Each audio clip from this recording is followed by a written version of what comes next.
नमस्कार प्यारे विद्यार्थियों, आदरणीय शिक्षक बंधु और बहनें व आदरणीय प्रधानाचार्य जी। मैं राजकुमार, शारीरिक शिक्षा अध्यापक, मेवालाल अयोध्या प्रसाद गुप्ता स्मारक इंटर कॉलेज सोराव,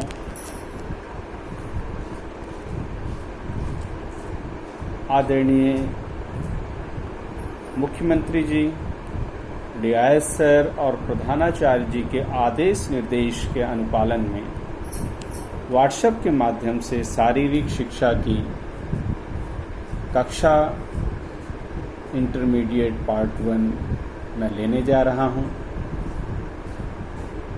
अपना ये क्लास मैं आगे ले चलूं, उसके पहले मैं एक अनिवार्य संदेश अपने विद्यार्थियों को, उनके अभिभावकों को या जो भी आमजन है उनको मैं देना चाहता हूँ। हम सभी जानते हैं कि कोरोना नामक बीमारी विश्व में महामारी के रूप में आई हुई है। हम ही नहीं, पूरी दुनिया इस समस्या से जूझ रही है। हम जानते हैं कि इसका कोई अभी तक इलाज नहीं है, बचाव ही इसका इलाज है।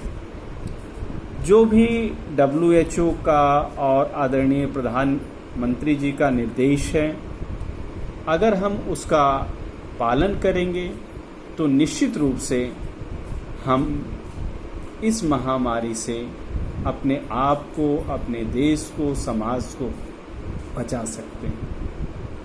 यानी बचाव ही इसका इलाज है।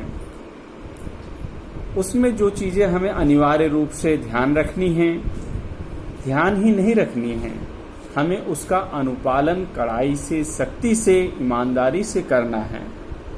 उसमें सबसे पहले है, कम से कम हम 1 से 2 मीटर दूरी, दैहिक दूरी, शारीरिक दूरी बना के रखें। दूसरा, हम अगर अनिवार्य ना हो, जरूरी ना हो तो घर से बाहर ना जाएं। अगर जाना जरूरी भी हो तो हम मास्क, रुमाल, गमछा या जो भी साधन है नाक और मुंह ढकने के, अच्छे से हम उसका प्रयोग करें।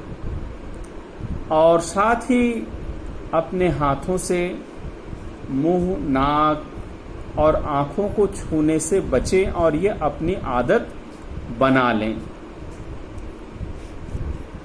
तीसरी बात ये है कि हम अनिवार्य रूप से अपने घर की साफ सफाई करें। जिन चीज़ों को हम अक्सर छूते हैं उन चीज़ों को हम निश्चित रूप से अच्छे से सैनिटाइज करें। उसका सामान्य रूप से हम साबुन, पानी के घोल से, कपड़े के माध्यम से उन चीज़ों को साफ कर सकते हैं। अपने किचन को भी बेहतर ढंग से साफ हम कर सकते हैं साबुन के माध्यम से, या जो भी है उसके माध्यम से हम साफ कर सकते हैं। ग्रामीण परिवेश में सभी के किचन पक्के नहीं हैं, तो उसके जो भी तरीके हो सकते हैं साफ सफाई करने के, हम उसको अनिवार्य रूप से लागू करें। इसके साथ ही जो फल सब्जियां हम खरीदते हैं, लाते हैं, उनको भी हम नमक और गर्म पानी के घोल से धोएं अथवा साबुन पानी से हम उनको अच्छी तरह से साफ करें। और संभव हो तो कुछ समय के लिए उनको रख दें, जिससे कि वह 12 से 48 घंटे अगर हम उसका प्रयोग ना करें तो बेहतर है।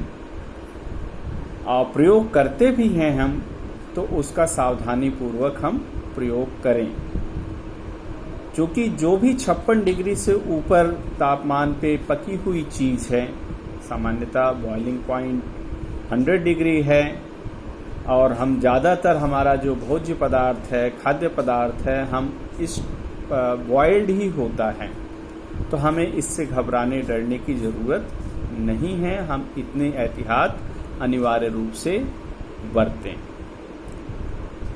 किसी भी चीज़ को हम पैनिक ना लें। हम जानते हैं हम बहुत स्वतंत्र जिंदगी जीते हैं। बच्चे विशेष रूप से स्वतंत्र रूप से अपने आप को जीना रखना चाहते हैं, लेकिन उनकी एक ड्यूटी है कि वो अपने परिसर में, अपने घर में ही रह के जो संभव हो वो करें और खुश रहें। व्यायाम करें, भरपूर नींद लें, योगासन करें। जो भी प्रकृति ने दिया है हमें, मौसम के अनुसार फल और सब्जियां, उनका प्रयोग करें।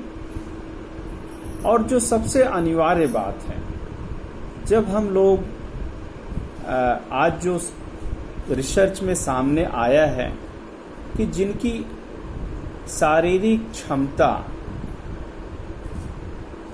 अधिक है, प्रतिरोधक क्षमता अधिक है, उनके ऊपर इस बीमारी का प्रभाव नहीं होता है या बहुत कम होता है और वह स्वतः भी ठीक हो जाते हैं। तो इसको करने के लिए हमें जो करना है, उसमें जो भी प्राकृतिक रूप से हमें फल सब्जियां मिल रही हैं मौसम के अनुसार, उनका प्रयोग करें। साथ ही व्यायाम, योग आसन, भरपूर निद्रा अगर हम लेते हैं तो अपनी प्रतिरोधक क्षमता बढ़ाकर हम इस समस्या से निजात पा सकते हैं। और अब आप जानते ही हैं कि मैं शारीरिक शिक्षा के विषय से जुड़ा हुआ हूँ। शारीरिक शिक्षा का विषय मेरा है और इसमें मैं आपको बताना चाहूँगा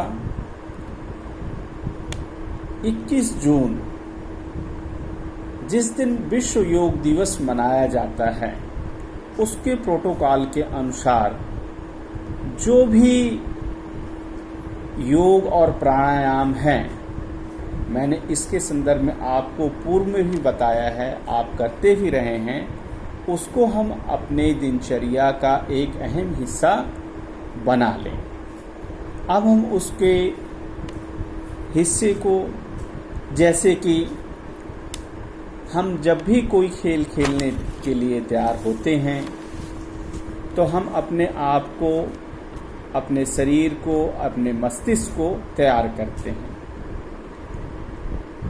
सामान्य रूप से इसको शरीर को गरमाना कहते हैं या जनरल वार्म अप कहते हैं। किसी विशिष्ट खेल को खेलने के लिए हमें विशेष रूप से शरीर के विभिन्न अंगों को वार्म अप करना होता है, जिसको स्पेसिफिक वार्म अप कहा जाता है, स्पेसिफिक वार्मिंग एक्सरसाइज कहा जाता है। उसी संदर्भ में जो प्रोटोकॉल हैं उसका पालन करते हुए हम अपने आदरणीय प्रधानमंत्री जी का जो दिशा निर्देश हैं उसका पालन करेंगे और योगासन करेंगे। उसके पहले, योगासन प्रारंभ करने के पहले, जैसे कि मैंने आपको बताया है कि कोई भी शारीरिक शिक्षा की गतिविधियों को करने के लिए, शारीरिक गतिविधियों को करने के लिए हम अपने आप को शारीरिक और मानसिक रूप से अपनी मांसपेशियों को तैयार करते हैं वार्म अप करके। तो इसमें सबसे पहले जो हमें योगासन और प्राणायाम के पहले जो क्रियाएं करनी हैं, उसमें गर्दन का व्यायाम, दूसरा कंधे का व्यायाम, तीसरा जो है कमर का व्यायाम, इसके साथ ही घुटने का व्यायाम, यानी टॉप टू बॉटम एक्सरसाइज हमें करके अपने आप को तैयार करना है। जो व्यायाम हैं उसके संदर्भ में मैं आपका परिचय करा दूं, उनको हमें करना है, अपनी दिनचर्या में हमें लाना है। और वो इस प्रकार से हैं। मैंने आपको बताया ही कि गर्दन, कंधा, कमर और घुटने का व्यायाम के बाद जो है योगासन हम प्रारंभ करेंगे। सबसे पहले जो योगासन हैं वो खड़े होकर किए जाने वाले आसन हैं, जैसे ताड़ासन, दूसरा वृक्षासन, तीसरा पादहस्तासन, चौथा अर्धचक्रासन और पांचवा त्रिकोणासन। ये खड़े होकर किए जाने वाले योगासन हैं। इसके बाद बैठ के किए जाने वाले जो योगासन हैं उनके नाम इस प्रकार से हैं, जैसे पहला है भद्रासन, दूसरा वज्रासन या वीरासन, तीसरा अर्ध ऊष्टासन, चौथा ऊष्टासन, पांचवा शशकासन, छठा उत्तान मंडूकासन और इसके बाद वक्रासन। इस तरीके से ये जो आसन हैं वो हमें करने हैं। अब पेट के बल लेट के किए जाने वाले जो आसन हैं उसके अंतर्गत मकरासन, भुजंगासन और शलभासन, ये पेट के बल लेट के किए जाने वाले आसन हैं। इसके बाद पीठ के बल लेट के किए जाने वाले आसनों में सेतुबंध आसन है, उत्तान पादासन है, अर्धहलासन है, पवन मुक्त आसन है, शवासन है। ये हमारे आसनों के प्रकार रहे जो कि खड़े होकर किए जाने वाला आसन रहा, पेट के बल लेट के किए जाने वाले आसन हैं और पीठ के बल लेट के किए जाने वाले आसन हैं। इसके बाद प्राणायाम। जैसे कि हम जानते हैं कि प्राणायाम का अभिप्राय है सांस लेने और छोड़ने की विशेष पद्धति को हम प्राणायाम कहते हैं। जो भी प्राणायाम है वो सांस लेने और छोड़ने की विशेष तरीकों पर ही निर्भर करता है, जिसमें पहला है कपालभाति और इसके बाद जो प्राणायाम के अन्य आसन हैं वो अनुलोम विलोम,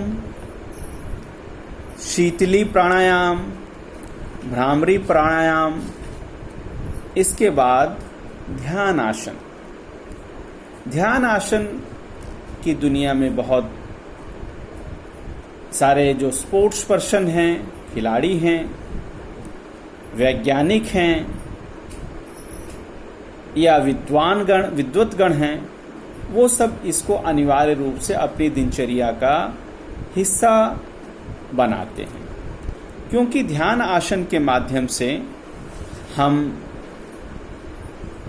अपने मन, अपने शरीर, अपनी मांसपेशियों पर पूर्ण नियंत्रण करके अपने आप को सुखी, समृद्ध, बलशाली और श्रेष्ठ बना सकते हैं। जब कोई व्यक्ति शारीरिक, मानसिक, सामाजिक रूप से बेहतर होता है तो वही एक विशेष व्यक्तित्व का व्यक्ति कहलाता है। ये परिचय रहा। अब इसको हम आपको अगली कड़ी में किस तरह से ये आसन किए जाएं, किस तरह से जो प्रारंभिक क्रियाएं हैं, गर्दन का व्यायाम, कंधे का व्यायाम, कमर का व्यायाम, घुटनों का व्यायाम कैसे करें, ये हम आपको अगले हिस्से में इसको बताएंगे, करके दिखाएंगे और इसको आप अपना हिस्सा बनाएं। धन्यवाद। जय हिंद।